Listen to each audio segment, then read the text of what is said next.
j'aime, abonne-toi pour que tu ne rates pas nos prochaines vidéos. Donc, je vais entrer dans le but du sujet. Qu'est-ce que l'envoûtement? L'envoûtement, moi, je vais appeler ça une prison.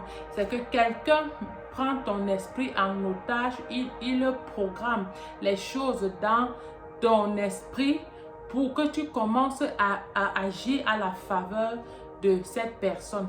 Peut-être on peut t'envoûter pour gâter ton mariage. On peut t'envoûter pour dominer sur tes finances. On peut t'envoûter pour te manipuler. Donc la personne qui t'envoûte, c'est lui qui a le contrôle de ta vie. Et cela veut dire que tu fais les choses que lui, il veut. Il programme, il télécharge les choses dans ton esprit et dans tes pensées. Et tu commences à agir à sa faveur, en sa faveur, autant pour moi. Donc, je vais vous donner quelques signes qui prouvent que vous êtes envoûté. Soit ton couple est envoûté, ton mari ou ta femme ou toi-même. Même si tu n'es pas marié, tu peux être envoûté. Écoute attentivement cette vidéo. Bon, le premier signe qui prouve que tu es envoûté, qu'il y a eu un envoûtement, une manipulation d'esprit dans ton couple, les incompréhensions. Donc, tu es marié. Et ton mari et toi, vous ne vous entendez jamais. Vous êtes toujours dans les incompréhensions. Vous commencez un sujet, une causerie. Vous commencez bien, vous vous séparez toujours en queue de poisson.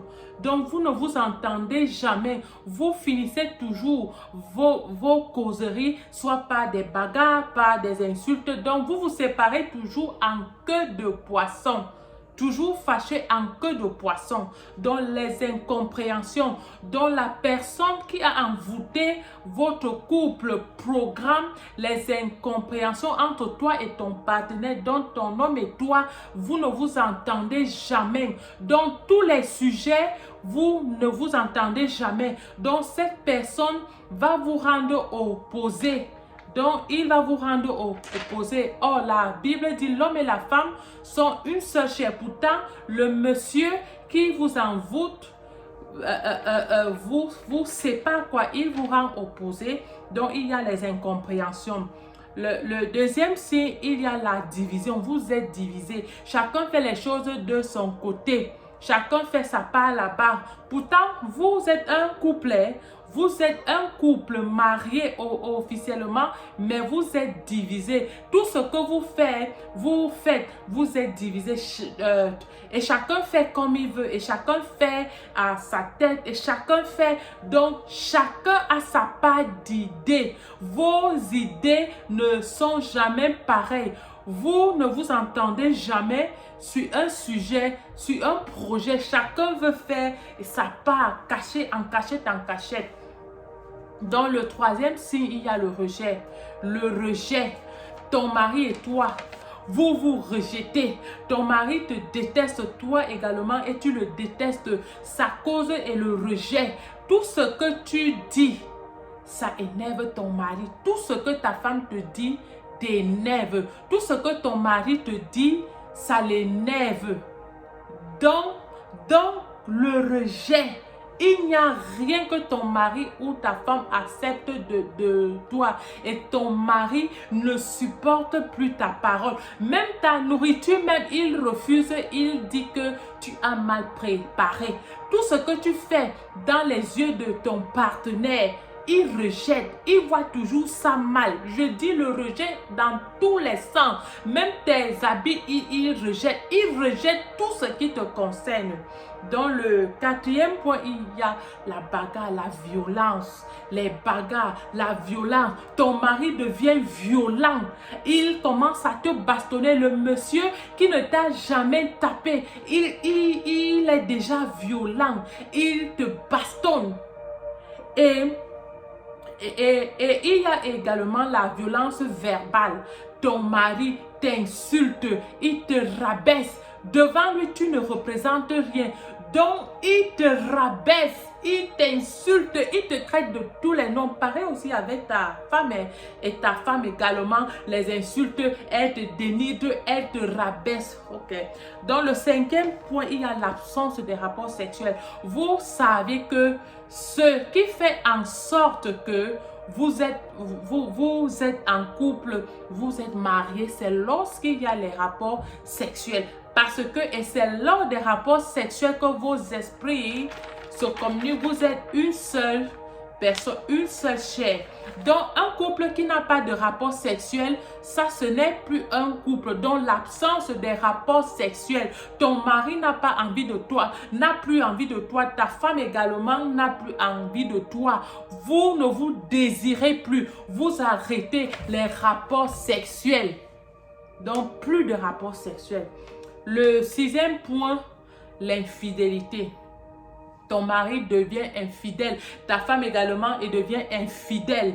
Donc, dans les idées de ton mari ou de ta femme sont maintenant vers les idées de d'autres personnes, d'autres femmes, et ton mari aime d'autres femmes, ta femme aime d'autres hommes. Les infidélités jusqu'à parce que pour lui, dans la tête de ton mari, tu n'es plus sa femme. Lui, il ne te voit plus comme sa femme.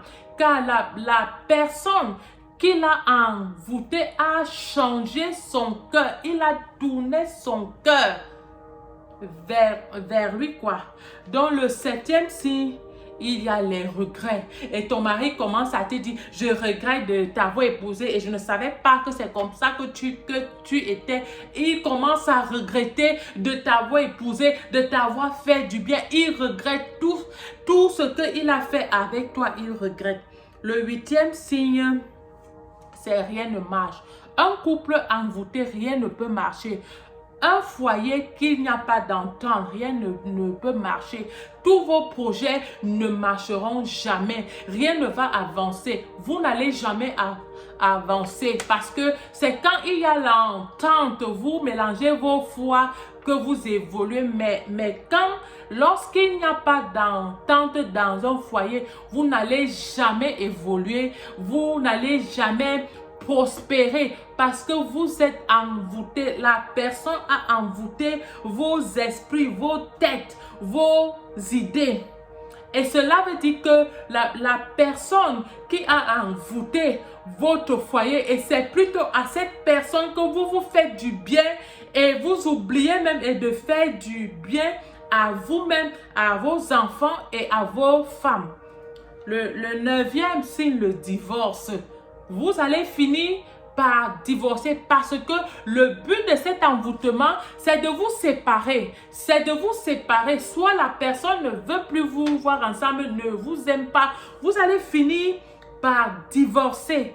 Vous allez finir par vous séparer parce que le but de cet envoûtement, c'est de séparer le couple. Et le 10e signe, l'insoumission. La femme est insoumise. Il te jette un esprit d'insoumission. La femme est insoumise. Elle ne respecte pas son mari. La femme devient rebelle.